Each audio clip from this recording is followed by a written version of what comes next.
High high চল চল খেতে বসবি, চল চল চল। মাছ থাক, তুই খেয়ে। এমনিতে আমাদের বাড়িতে তো আবার খাওয়া দাওয়ার কোনো প্রয়োজন নেই। ঠাট্টা তামাশা হিসেবে সবার পেট ভরে যায়। আজ আমি খেয়ে যাবি, আমি বলছি তুই খেয়ে যাবি। তাতান তাতান খাবি, চল। আমি আসি। তাতান তাতান তুই যদি না খেয়ে যাস আমি রাত্রিবেলা কিন্তু কেলেঙ্কারি করবো, আমি বলে দিলাম। তুই তাতান তাতান খেয়ে যা, তাতান আমি বলছি খেয়ে।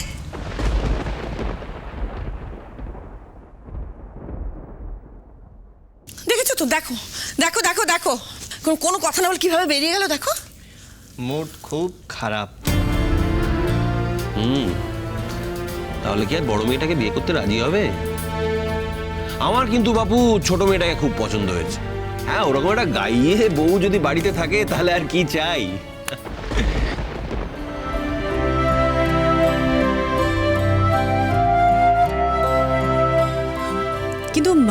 কিন্তু মেয়ে যদি বিয়ে করতে রাজি না হয় তাহলে তো আর জোর করে বিয়ে দেওয়া যাবে না। হ্যাঁ, কেন যে তখন রাজি হলো না সেটা তো একটা রহস্য রয়ে গেল। তাহলে এখন যার সঙ্গে বিয়ের কথা ঠিক হচ্ছে আর কি, তার সঙ্গে কি কোনো যোগাযোগ ছিল? তাহলে হতেও পারে, তবে সেক্ষেত্রে আমি বলবো তাতানের তো আরো বেশি করে বড় মেয়েটাকে বিয়ে করা উচিত। তাছাড়া বড় মেয়েটা খুব ভালো কাম্মা, সভ্য ভদ্র, লেখাপড়াতেও খুব ভালো। কোনো অংশেই তাতানের পক্ষে কিন্তু এই মেয়ে খারাপ হতে পারে না।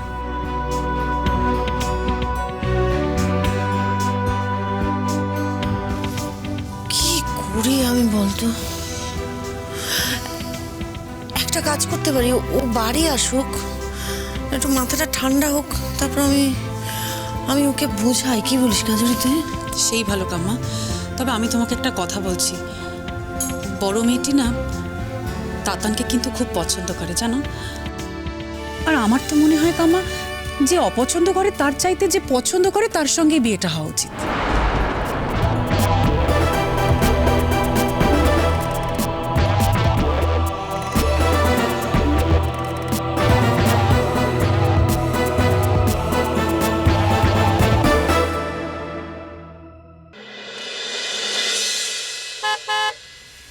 মৌয়া মৌয়া, গাড়ির আওয়াজ এসে গেছে, মেয়েরা এসে গেছে। আরে কাজকর্ম রাখো, সারা জীবন ওরকম কাজ করতে পারবে, এখন চল মেয়েরা।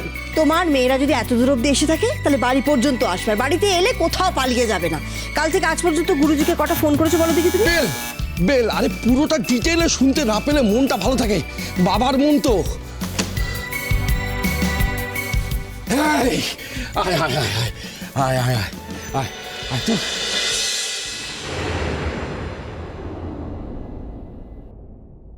আয় আয় আয়, বস বস বস বস। আমাকে গোড়া থেকে বল, আমি গুরুজির মুখে প্রশংসা সব শুনেছি, সব ঘটনাটা শুনেছি। আমি তোকে বলেছিলাম না, গান তোর জীবন, গান গান নিয়েই তোকে থাকতে হবে। খুব ভালো হয়েছে, খুব ভালো। পরে হবে পরে হবে। পরে হবে না, এখনই হবে। ধরো চা ধরো। আরে কি চা? মেয়ে দুটো সারা রাত জেগে সকালবেলা বাড়িতে ফিরে ওদের একটু বিশ্রাম নিতে দাও না। তুমি এমন একটা করছো যেন ওরা বাড়ি থেকে পালিয়ে যাচ্ছে। কি আশ্চর্য বলো তো তুমি। তুমি বুঝতে পারছো না, গুরুজি বললেন, গুরুজি প্রশংসা করলেন, এগুলো তো আমি শুনেছি, কিন্তু আমাকে তো মেয়েদের মুখ থেকে শুনতে হবে পুরোটা, একেবারে ডিটেলে, অ্যানাউন্সমেন্টের সময় থেকে শুনতে হবে। দাও দাও দাও। হ্যাঁ বল বল, তোমার বল কি? ও দিদিমা, তুমি তোমার ইউনিভার্সিটির কাজ করেছো তো? সেটা শেষ করে তারপর তুমি এসে বোনের গান শুনতে পেরেছো তো? আর শুনতে পারলাম কই ভাবি? কেন? আমি যখন গিয়ে পৌঁছলাম ততক্ষণ ওর গান শেষ হয়ে গেছে। ইস, আমি তো তারপর গিয়ে দেখলাম ও অনুরাগের সঙ্গে দাঁড়িয়ে কথা বলছে।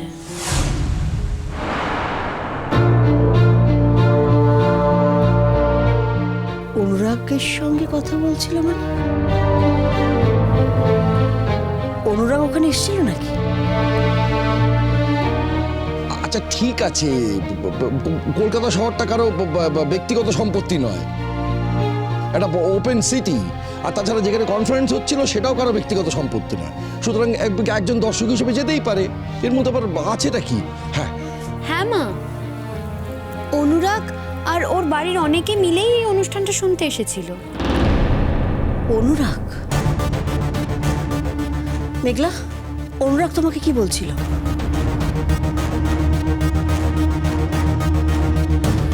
কি বলবে মা?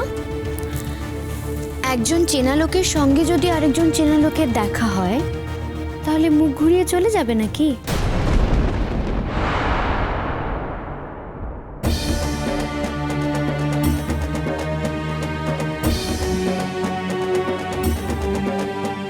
কাল আমি যা যা শুনতে চেয়েছি অনুরাগদা আমাকে তাই বলেছে মা।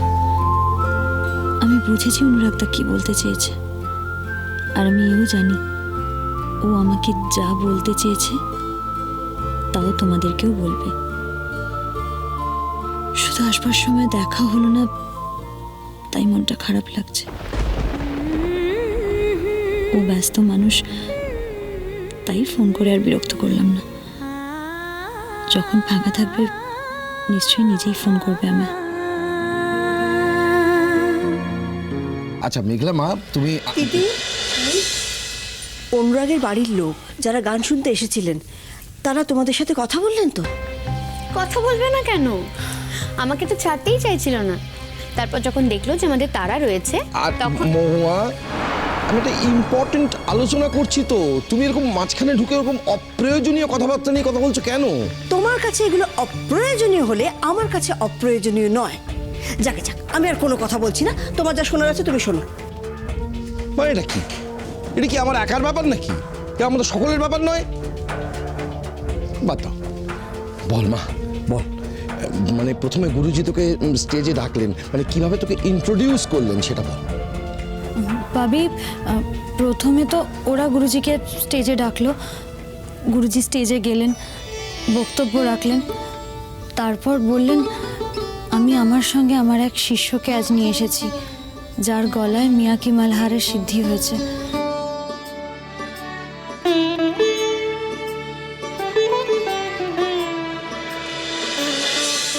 আপনারা যদি অনুমতি দেন তাহলে আমার সেই শিষ্যকে আমি আপনাদের সামনে ডেকে নিই। বর্ষার রূপ গলায় নিয়ে সে জন্মেছে, তার নাম হচ্ছে মেঘলা। মেঘলা সিং। কি সুন্দর, কত সম্মান করে তোমাকে পরিচয় করালেন মা। কটা লোকের ভাগ্যে এমন একটা ইন্ট্রোডাকশন জোটে। জীবনে জীবনে তুই অনেক অনেক প্রোগ্রাম করবি মা, কিন্তু এটা তো প্রথম প্রোগ্রাম, এটা তুই সারা জীবন ভুলতে পারবি না। আচ্ছা আচ্ছা, কি গাইলি তুই? না আমি জানি ওই মালকোষ, মালহার, দরবারি এগুলো তোর খুব আয়ত্তে আছে। নতুন কোনো রাগ গাইলি? না, রাগ হংসধ্বনিটাও তো তুই প্র্যাকটিস করছিলি। না ভাবি, আমি ওই মিয়াকি মালহারই গিয়েছি। আসলে গুরুজি আমাকে তাই বলে দিয়েছিলেন, তাই। মিয়াকি মালহার, আহ তুত্তেরি, আমার এই ইউনিভার্সিটির কাজটা সমস্ত নষ্ট করে দিল ওইরকম ভাবে। মা ভয় পাসনি তো মা? হ্যাঁ না ভাবি, আমার একটুও ভয় করেনি। কিন্তু জানো, যখন যখন আমি গান গাইতে উঠছিলাম, মানে গান গাওয়ার আগে, তখন খুব ভয় করছিল। কিন্তু যেই গুরুজি তানপুরা ধরলেন, সব ভয় কেটে গেল। তারপর তারপর গুরুজির সেই কথাগুলো। যখন সুর ধরবি তখন তোর সামনে দুনিয়া জুড়ে শুধুমাত্র ফুলের বাগান থাকবে। এক একটা সুর এক একটা ফুলের মতো ফুটে থাকবে। সুর খেলানোর, সুর ফোটানোর এই স্বর্গীয় খেলাকে নিজের মনকে একাগ্র করতে হয়। মনে রাখিস, এটাই তোর মানুষের কাছে প্রথম পেশকারি। এখন দুনিয়ার আর সব কিছু তুচ্ছ করে দে।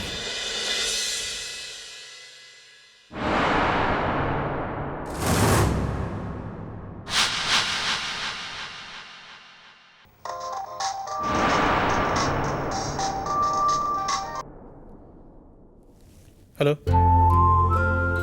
হ্যালো, মেঘলা বলছি। হ্যাঁ জানি, তোমার নাম্বারটা এখনো ডিলিট করা হয়নি, তাই জানি।